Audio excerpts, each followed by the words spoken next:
The wind has got up again and it's stronger than before, so I've dropped the poles and I'm in fetal position under the tent in the sleeping bag.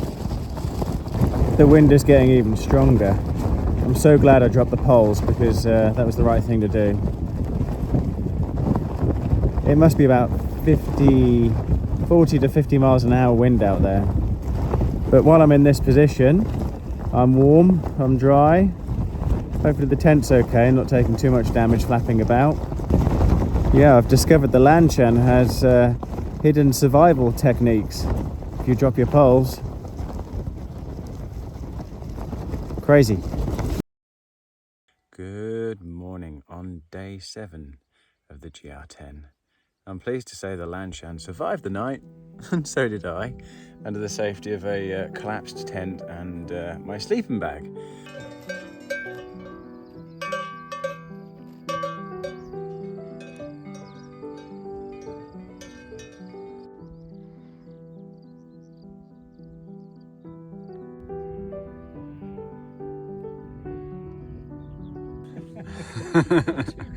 We are big.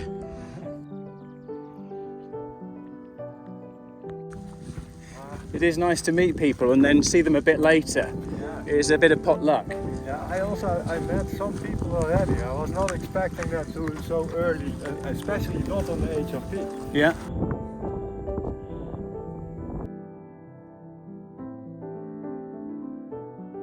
So the cloud has come in and I said to Simon, we need to stick together and just look, you can hardly see anything at all. And he said, yeah, with him being deaf and me being blind, we don't rate our chances of getting off here alive.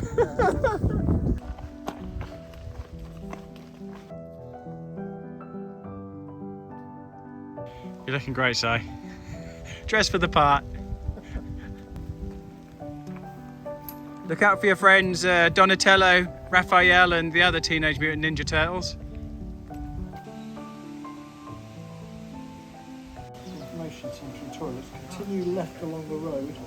So now, having been to the place of Durati, I'd skip the public loos, don't go there, come straight up and go to this cafe at the top of the little place here. If you want to take a crepe, If you want to take a crepe, do it up here.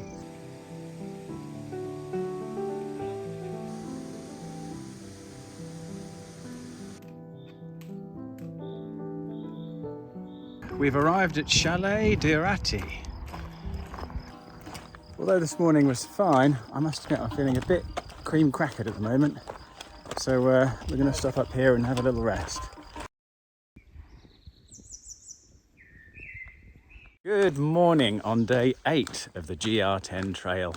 Last night we had a wonderful stay, a well-needed break and rest at the Gîte d'étape de Durati. Thank you, Simon. And such a good night's sleep. After the storm the night before, I needed that, so I feel well rested. And they even had a kitchen and this thing called a kettle, so I didn't have to get my stove out. And there's not many places you go to in England where you stay somewhere and they provide you with an axe. Very French. We did miss out on a huge thunderstorm last night. Oh crikey, yeah, there was a bit of thunder in the night and lightning. Big deep cracks of thunder. So day 8, stage 8. We've got 17 kilometres into Lojibar today. And it's a steep descent. We've got 1,400 metres of descent. So we have got a few tough stages coming up. Yeah. So tomorrow's is particularly is difficult. It's 1,200 or 1,400 ascent. I can't remember. So the next 3 stages after that. Well, I think 2 out of that 3 are reasonably difficult. But very exciting and super rewarding. Yeah.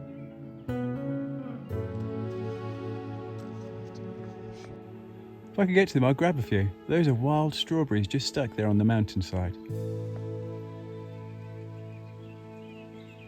sit here all day and never get bored.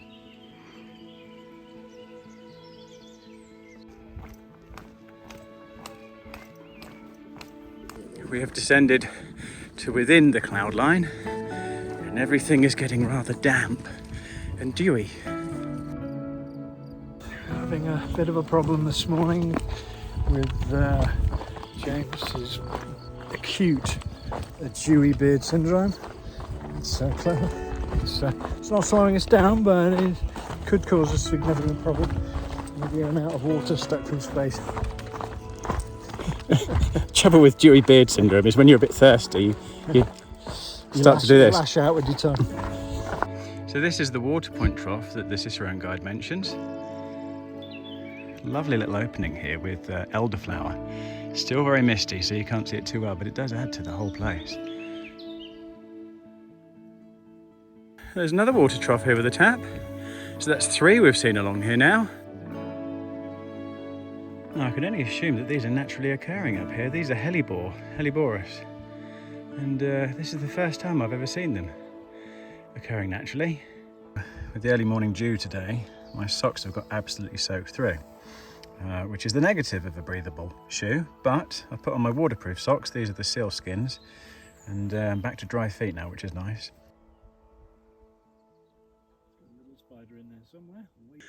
I've not seen a lichen like this before.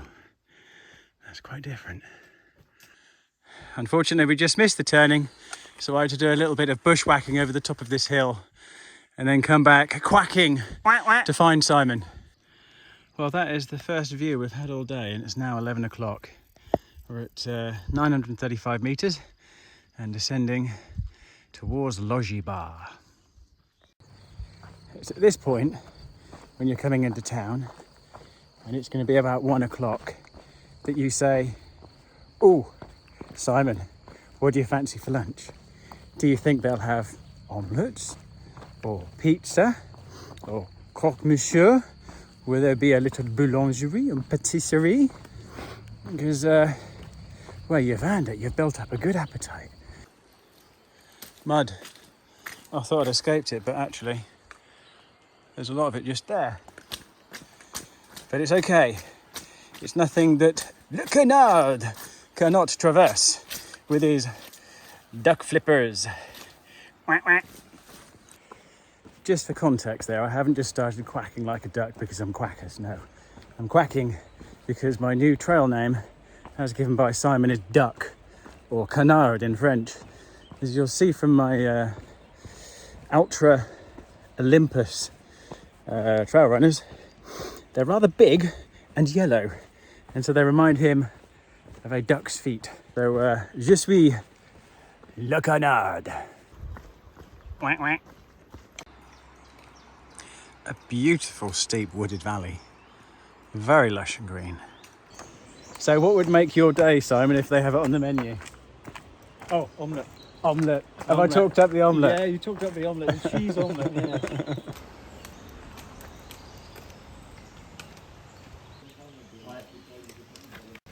Simon? Yeah. What just happened there? Nothing. Nothing? Absolutely nothing. Oh, that's the bottle today, nearly, and the bowls. I'm getting doolally in my old age. Hey, we've all done it.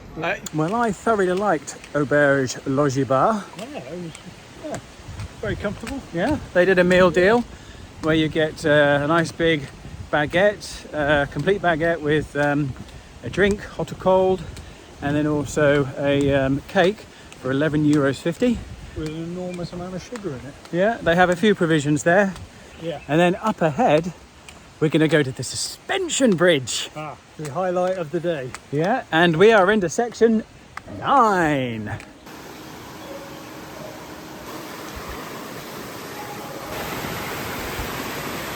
First impressive waterfall.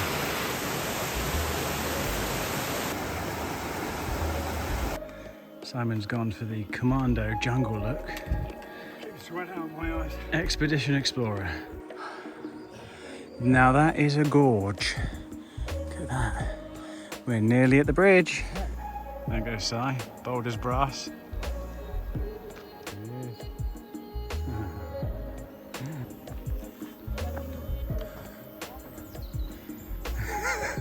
Simon filming me, filming him. Wow. Hi Simon. Fancy meeting you here. Brikes. Oh my goodness. Oh. Okay, very carefully putting the camera over the side. Well, we've made it this far. It's pretty good. Okay, well, next stop, what's the next highlight? It just keeps jumping from one to the next. We'll find out. Oh, we've got the gorge. No, not the gorge, the tunnel thingy. Oh yes, the tunnel thingy in a couple of days. So we're hiking up the side of a valley at the moment, under a lovely dense green canopy. It's very humid, but it's also quite cool, which is nice, because I know that when we get out of this canopy, it's going to be about 32 today because the weather's very hot. So yeah, just taking it nice and slowly, enjoying the experience and the adventure.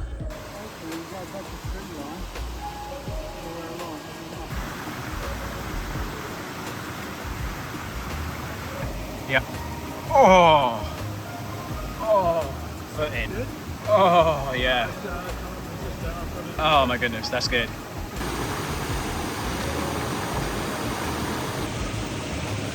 It's chocolate time.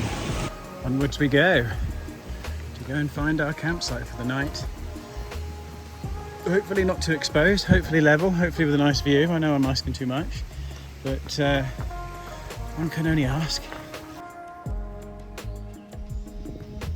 I've not seen one of these before.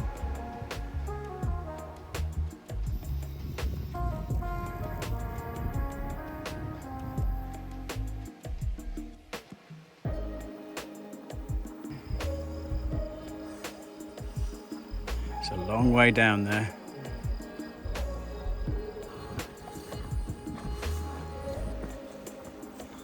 Ten past 5 now. Ooh. Go away, fly. So we've come up over the col after the lovely big valley walk, and we're presented with 360 panoramic views. Simon's in camp searching mode. We're going to do a bit of a campsite tonight. We've got 1, 2, 3, 4, 5, 6, 7 of us up here. Obviously a very popular spot, and confidence in the weather, which is what we need after a couple of nights ago.